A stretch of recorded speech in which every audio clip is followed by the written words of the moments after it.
खोखर साहब, आपकी भी तो हमने देखा है कि डिप्लोमेट्स के साथ वक्तन बवक्तन मुलाकातें होती हैं मुख्तलिफ मरहलों पर। आपने क्या देखा है, वो क्या सोच रहे हैं? यूरोपीय यूनियन के हवाले से आपको याद होगा कि GSP+ के हवाले से उन्होंने तहफ़्फ़ुज़ात का इज़हार किया था माज़ी करीब में, फिर इंसानी हुकूक की खिलाफ वर्जियों के हवाले से उन्होंने बात की थी। तो आपने कभी मुलाकात में देखा है या आपसे कोई गुफ्तगू हुई है कि उन्होंने इस वक्त जो सूरत हाल है उन पर शदीद तहफ़्फ़ुज़ात का इज़हार किया हो, या खान साहब के हवाले से कभी कोई अपनी राय रखी हो? नादिर भाई, फ्रैंकली देखें, ये जो पिछला 1.5-2 साल गुजरे हैं, इनमें वेस्टर्न डिप्लोमैट्स उनकी वो हायर मॉरल ग्राउंड भी नहीं रहा जो एक जमाने में उनको अवेलेबल था। जो इजराइल और पैलेस्टाइन के अंदर हो गया, गाजा के अंदर हो गया एक जेनोसाइड, और उस जेनोसाइड के ऊपर जो खामोशी रही वेस्टर्न हुकूमतों की, तो आज वो किस मुंह से हमें लेक्चर करेंगे इंसानी हकूक के ऊपर, पाकिस्तान के अंदर बिगड़ती हुई सियासी सूरत हाल के ऊपर। जो इस वक्त अमेरिका में हो रहा है वो भी आपके सामने है, किस तरीके से वहां पर एक एंटी मुस्लिम, एंटी इमिग्रेंट जो वहां पर ट्रम्प इंतजामिया है वो एक पोस्चरिंग कर रही है। कैंपसेस से बड़ी दुनिया के नामी ग्रामी यूनिवर्सिटीज के कैंपसेस से मुसलमान तुलबा को निकाला जा रहा है, लोगों को डिपोर्ट किया जा रहा है। तो अब कौन से हाई मॉरल ग्राउंड उनके पास है कि वो दुनिया में किसी को लेक्चर करते फिरें? अगर हमने अपने मुल्क को ठीक करना है तो अपने लिए ठीक करना है, अपनी आने वाली नस्लों के लिए ठीक करना है। हमारे पास यहाँ पर एक दस्तावेज मौजूद है जिसको हम आइन कहते हैं। उस आइन में हमने वो तमाम हकूक लिख रखे हैं जो इस रियासत के फर्द और रियासत के माबैन मुआहदे की बुनियाद है, 8 से लेके 28 तक। हमने अगर उनके ऊपर अमल की जिद करनी है, उनके ऊपर अमल की कोशिश करनी है, तो वो अपने मुल्क की बेहतरी के लिए करनी है। और आज इस मुल्क में जो निजाम है, जो फॉर्म 47 के जरिए थोपा गया है, वो मुल्क का बच्चा बच्चा जानता है कि इलिजिटिमेट है, इनकी हुकूमत की कोई इखलाकी हैसियत नहीं है। ये अवाम की तवक्कुआत के बरक्स हुकूमत उन पर थोपी गई है। ये एक गैर नुमाइंदा हुकूमत है। और मुल्क के अंदर जो मुख्तलिफ किस्म के बहरान चल रहे हैं, हर सूबे के अंदर, हर फेडरेटिंग यूनिट के अंदर एक नया बहरान जन्म ले चुका है। तो हुकूमत के पास वो इखलाकी हैसियत ही नहीं है कि इस आग पर वो पानी डाल सके।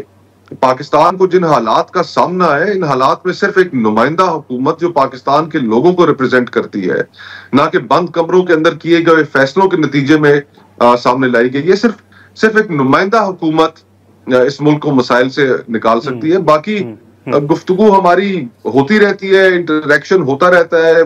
फ्रैंकली मैं तो इसी तरह इस नजर से देखता हूं कि अगर कोई भी फॉरेन डिप्लोमेट इंसानी हकूक की बात करता है तो फौरन जवाबन हम भी पूछ लेते हैं कि जनाब, इस जेनोसाइड के ऊपर आपने कोई पोजीशन आपके मुमालिक ने इख्तियार नहीं की, तो आप मेहरबानी फरमा कर हमें लेक्चर देने से जरा गुरेज करें। ठीक है, लेकिन खोखर साहब, वैसे आपका अंदाजा क्या है? आप क्या एक्सपेक्ट कर रहे हैं कि हुकूमत के खिलाफ जिस तहरीक की बात की जा रही थी, आपको क्या नजर आ रहा है? कितने अरसे में वो हुकूमत के खिलाफ आप तहरीक देख रहे हैं बाज़ाब्ता तौर पर?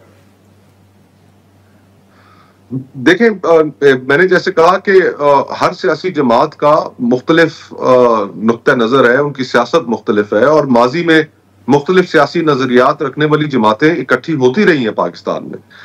हम एक नेशनल एजेंडा की तैयारी करने में मसरूफ है, और अगर हम उस नेशनल एजेंडा के ऊपर एग्री कर जाते हैं कि भले जो जमातों की अपनी अपनी सियासत है वो जारी रहे, लेकिन मुल्क को बेहतर करने के लिए एक नेशनल एजेंडा के ऊपर अगर कंसेंसस हम क्रिएट कर लेते हैं, एक मिनिमम नेशनल एजेंडा कि जिसमें हम ये चीजें तय कर लें कि क्या इस मुल्क के अंदर हाइब्रिड निजाम की गुंजाइश है, नहीं है, अवाम की इस मुल्क के अंदर क्या हैसियत है, क्या उनके वोट की कोई अहमियत है या नहीं है, क्या इस मुल्क के फेडरेटिंग यूनिट्स के अंदर जो इस वक्त मसाइल चल रहे हैं उनके ऊपर अपनी राय सामने रखें, मिसिंग पर्सन्स के हवाले से अपनी राय सामने रखें। तो अगर हम इन जुडिशरी 26 कॉन्स्टिट्यूशनल अमेंडमेंट, जिस तरीके से अदलिया को फतह किया गया है, कि इन तमाम चीजों के ऊपर अगर इश्यूज के ऊपर हम इकट्ठे होकर एक मिनिमम नेशनल एजेंडा बना लेते हैं, तो उसको लेकर आगे सियासत करने की बहुत ज्यादा गुंजाइश है पाकिस्तान में। ठीक है, तो एक आखिरी सवाल होगा मुस्तफा नवाज खोखर साहब के, इस वक्त कैनाल्स का जिक्र जैसे आपने भी शुरू में किया, उस पर अब پہلے یہ مسلم لیگ نون کی طرف سے کہا جا رہا ہے کہ پیپلز پارٹی تو آن بورڈ تھی، جب سندھ میں احتجاج شروع ہوئے تو پھر انہوں نے مخالفت شروع کر دی ہے. پیپلز پارٹی اس کی تردید کرتی ہے، وہ کہتے ہیں کہ زرداری صاحب نے اپروول بھی نہیں دی، نہ ان کے پاس آئین کے تحت اختیارات ہیں. اب سندھ حکومت کی جانب سے یہ دھمکی بھی دی جا رہی ہے کہ اگر یہ معاملہ حل نہ ہوا تو وہ شاید اپنی 2 جو صوبائی حکومتیں ہیں وہ بھی قربان کر دیں گے. آپ کو یہ معاملہ نظر کیا آ رہا ہے؟ کیا پیپلز پارٹی آپ بھی سمجھتے ہیں کہ پہلے آن بورڈ تھی، جب سندھ میں آواز اٹھنا شروع ہوئی تو اس کے بعد انہوں نے مخالفت شروع کی؟ دیکھیں، آپ بھی جانتے ہیں پیپلز پارٹی کی سیاست کو بڑے قریب سے سمجھتے بھی ہیں. میرا نہیں خیال کہ پیپلز پارٹی کبھی بھی اپنی حکومتیں قربان کرنے کے لیے تیار ہوگی. یہ باہر طور اس چیز کے شواہد موجود ہیں کہ یہ کینالز کے اوپر ایک نیم رضامندی پاکستان پیپلز پارٹی کی موجود تھی، اور جس میں پبلک کا ریاکشن سامنے آیا تو اس کے بعد انہیں اپنی پوزیشن تبدیل کرنی پڑی. باہر طور لوئر ریپیرین کی حیثیت سے ان کے تحفظات جائز ہیں. سندھ میں اس وقت جو ارتعاش ہے اس کو ایڈریس کرنا ضروری ہے، اور وہاں کی ایک بڑی جماعت ہے پیپلز پارٹی، اس سے تو انکار نہیں کیا جا سکتا. اور اگر انہوں نے اپنی پوزیشن تبدیل کی ہے لوگوں کے پریشر کو مد نظر رکھتے ہوئے، تو یہ ایک بہتر بات ہے کہ بجائے اس کے کہ بدگمانیاں پھیل لیں، تمام سٹیک ہولڈرز اس چیز کو مل کے ایڈریس کریں. اور آپ جانتے ہیں، میں جانتا ہوں، پورا پاکستان جانتا ہے کہ سسٹم میں اتنا پانی موجود نہیں ہے، اور مزید یہ چولستان کو آباد کرنے کے لیے جب آپ نئی نہریں بنائیں گے، سسٹم سے پانی نکالیں گے، تو بطور لوئر ریپیرین اس کا سندھ کے زراعت کے اوپر بہت برے اثرات اس کے مرتب ہوں گے.